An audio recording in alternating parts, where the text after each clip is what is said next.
நம்ம சேனலை இப்பதான் ஃபர்ஸ்ட் டைம் பார்க்குறீங்கன்னா மறக்காம நம்ம சேனலை சப்ஸ்கிரைப் பண்ணுங்க. கூடவே பக்கத்தில் இருக்க பெல் ஐக்கானையும் கிளிக் பண்ணுங்க. வாங்க ஃப்ரெண்ட்ஸ், வீடியோக்குள்ள போகலாம். ஹாய் ஃப்ரெண்ட்ஸ், நம்ம இந்த வீடியோவில் என்ன பார்க்க போகிறோம் அப்படின்னு சொன்னால், பிள்ளையார் பெட்டி கொழுக்கட்டை தான் எப்படி பண்ணுறேன்னு பார்க்க போகிறோம். இப்போ பாருங்கள், அதுக்கு வந்து மெஷரிங் கப்புக்கு 1 கப்பு அரிசியும் 1/4 கப்பு பாசிப்பருப்பும் எடுத்து 1 மணி நேரம் ஊற வச்சிருக்கிறேன். நீங்கள் வந்து இப்போ ஊற வைக்க டைம் இல்லாட்டி ஊற வைக்காட்டியும் ஒன்றும் பிரச்சனை இல்லை. அரிசியை வந்து ஒரு 2 தண்ணி கழுவி நீங்கள் வந்து டைரெக்டாக வறுத்து கூட எடுத்துக்கலாம்.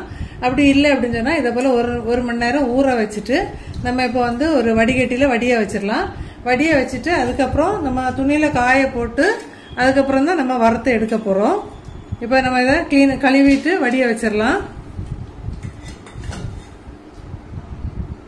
ஏற்கனவே 2 தண்ணி நல்லா கழுவிட்டு தான் நான் வந்து ஊற வச்சிருந்தேன். இப்போ இன்னொரு தண்ணி கழுவிட்டு தான் நம்ம வந்து வடிய வச்சிருக்கிறோம். இப்போ நம்ம தண்ணியை நல்லா வடிய வச்சு எடுத்துட்டோம். இப்போ ஒரு துணியில வந்து தட்டி நம்ம இதை காய வச்சிடலாம். காய வைக்கும் போது நீங்க வெயில்ல வைக்கிறதுனால ஒன்றும் பிரச்சனை இல்லை. அப்படி இல்லை அப்படின்னா ஃபேன் காத்துக்கு கீழே நம்ம வந்து காய வச்சு எடுத்துக்கலாம். கொஞ்சம் காயட்டும். இப்போ அரிசி வந்து நல்லா காஞ்சிட்டு இந்த டைம்ல வந்து நம்ம வந்து வறுத்து எடுத்துடலாம். நல்லா வந்து ஒரு கிறிஸ்பினஸ் வர்ற அளவுக்கு வறுத்து எடுத்துடலாம். ஒரு 2 நிமிஷம் ஆகும். மீடியம் ஃப்ளேம்ல வச்சு வறுத்து எடுத்துக்கலாம்.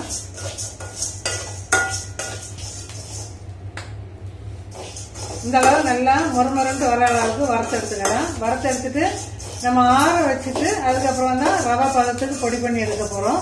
அதனால இந்த டைம்ல வந்து ஸ்டவ் ஆஃப் பண்ணி நம்ம வந்து ஆற வச்சிடலாம். நம்ம தட்டி ஆற வச்சுட்டு இது ஆறட்டு. இப்ப வெல்லம் வந்து 1/2 கப்பு வெல்லம் எடுத்து நம்ம வந்து 1/2 கப்பு தண்ணி சேர்த்து காய்ச்சி எடுத்துடலாம். நம்ம இப்போ 1/2 கப்பு வெல்லமும் 1/2 கப்பு தண்ணியும் சேர்த்து காய்ச்சி வச்சிருக்கோம். பாகுபதம் எதுவும் தேவையில்லை. நம்ம காய்ச்சி வடிகட்டி தான் எடுக்க போறோம். இப்ப அரிசி வந்து நல்லா ஆறிட்டு ஒரு மிக்சி ஜார்ல சேர்த்து நம்ம பல்ஸ் மோட்ல ஓட்டி எடுத்துடலாம். இப்ப இதுக்கு கூடவே ஒரு 3 ஏலக்காய் சேர்த்து பொடி பண்ணி எடுத்துட்டு வந்துக்கோங்க.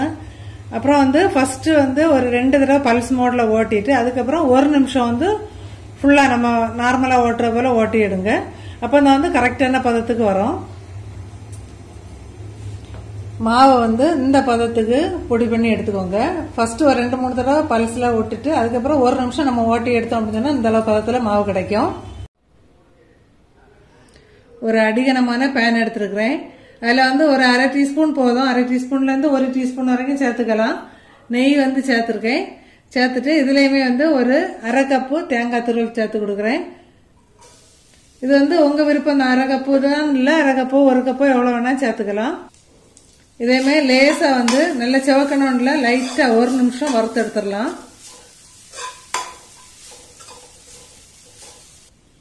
அந்த ஈரப்பதம் போற அளவுக்கு வந்து நம்ம வந்து லேசா வறுத்தாச்சு. பாருங்க, அந்த ஈரப்பதம் போயாச்சு. இதுல வந்து நம்ம வறுத்து பொடி பண்ணி வச்சிருக்கோம்ல அரிசியும் பருப்பும், அதை வந்து லைட்டா ஜஸ்ட் 1 செகண்ட் ஒருக்கா போட்டு கிண்டி எடுத்துக்கலாம். இது கண்டிப்பா வறுக்கணும்ல, நம்ம வந்து நல்லா வறுத்து தான் பொடி பண்ணி எடுத்துருக்கிறோம். சும்மா லைட்டா வந்து இந்த தேங்காய் கூட சேர்த்து ஒருக்கா மிக்ஸ் பண்ணி எடுத்துக்கோங்க. இப்போ வந்து நம்ம தொட்டு பார்த்தோம்னா சூடு வர அளவுக்கு வறுபட்டாச்சு. இந்த டைம்ல வந்து நம்ம ஸ்டவ் ஆஃப் பண்ணிடலாம்.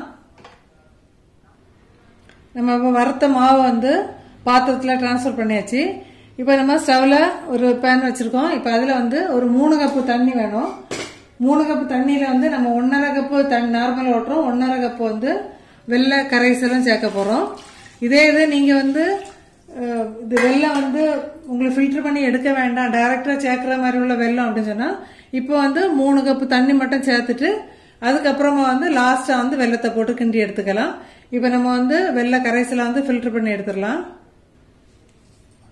இப்ப இதையுமே வந்து நம்ம இதுல டைரக்டா ஃபில்டர் பண்ணி சேர்க்கிறேன்.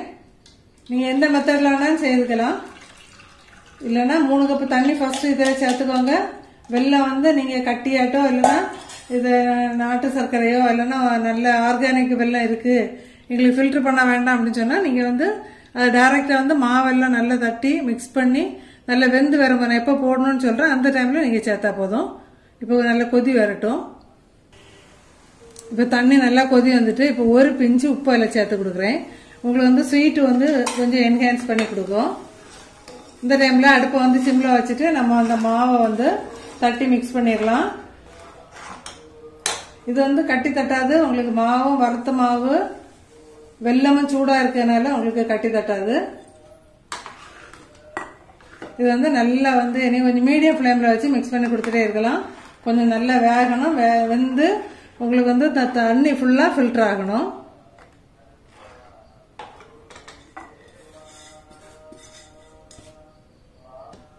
இப்ப பாருங்க நம்ம ஃபர்ஸ்ட் மிக்ஸ் பண்ணல இருந்து திக் ஆயிட்டு இந்த டைம்ல வந்து ஒரு நிமிஷம் என்ன பண்ணிடலாம் அப்படின்னு சொன்னா மூடி போட்டு மூடி அப்படியே வச்சிருங்க.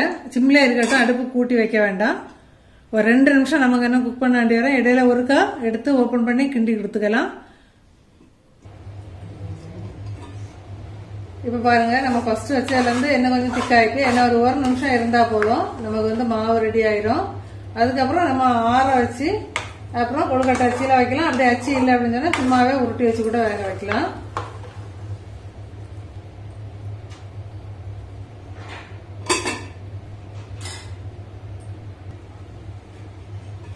நம்ம மூடி வச்சு ஒரு 2 நிமிஷம் குக் பண்ணா போதும். இடையில அதுக்கு கூட நீங்க 1ல இருந்து 2 தடவை நல்லா ஓபன் பண்ணி ஒருக்க மிக்ஸ் பண்ணிக்கோங்க. பாருங்க நல்லா கெட்டி ஆயிட்டு. இந்த டைம்ல ஒரு தேவைப்பட்ட விருப்பப்பட்டவங்க சேர்த்துக்கோங்க. ஒரு டீஸ்பூன் அளவுக்கு நெய் சேர்த்துக்கோங்க. சேர்த்துட்டு நல்லா ஒருக்க மிக்ஸ் பண்ணிடலாம். மிக்ஸ் பண்ணி நம்ம ஸ்டவ் ஆஃப் பண்ணி வச்சிட வேண்டியதுதான். நம்ம ஆஃப் பண்ணி வச்சிருந்த சூட்டுக்கே இன்னும் கொஞ்சம் கூட இருக்கும். நம்ம அதுக்கப்புறம் வந்து அச்சில எடுத்து வச்சு வேக வச்சிருக்க வேண்டியதுதான்.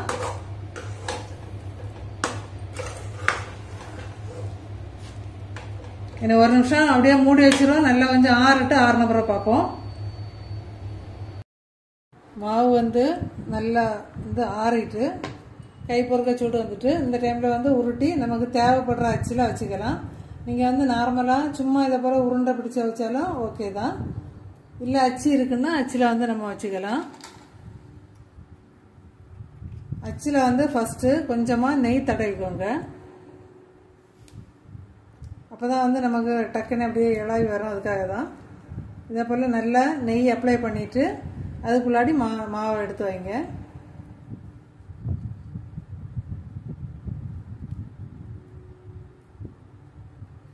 இது கொஞ்சம் சின்ன சைஸ் அச்சு, கொஞ்சம் சின்ன சைஸ்ல தான் இருக்கும். இப்போ பெரிய சைஸ்ல இருந்து அப்படின்னு சொன்னா கொஞ்சம் பார்க்கறதுக்கு இன்னும் நல்லா இருக்கும். பேக் சைடு நல்லா ஃபில் பண்ணிக்கோங்க.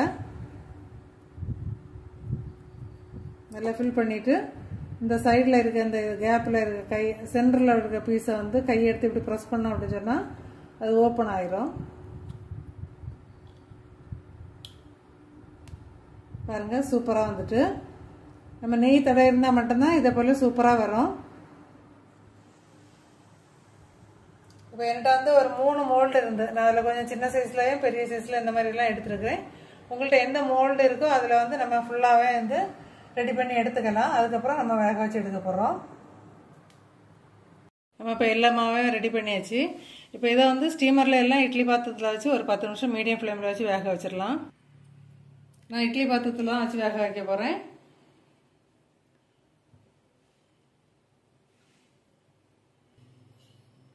மூடி வச்சு மீடியம் ஃப்ளேமில் 10 நிமிஷம் வேக வச்சுட்டு பார்க்கலாம். 10 நிமிஷம் நம்ம மீடியம் ஃப்ளேமில் வச்சு குக் பண்ணி எடுத்தாச்சு. பாருங்க கொழுக்கட்டை சூப்பராக வெந்துட்டு என்னை அப்படியே தூக்கி கீழே வச்சுட்டு ஒரு 2 நிமிஷம் கழிச்சு எடுக்கலாம். பிள்ளையார்பட்டி கொழுக்கட்டை சூப்பராக ரெடி பண்ணிட்டோம். பாருங்க ரொம்ப அழகாக வந்திருக்கு. நீங்களும் இதே மெத்தடில் ட்ரை பண்ணி பார்த்துட்டு மறக்காம கமெண்ட் பண்ணுங்க ஃப்ரெண்ட்ஸ்.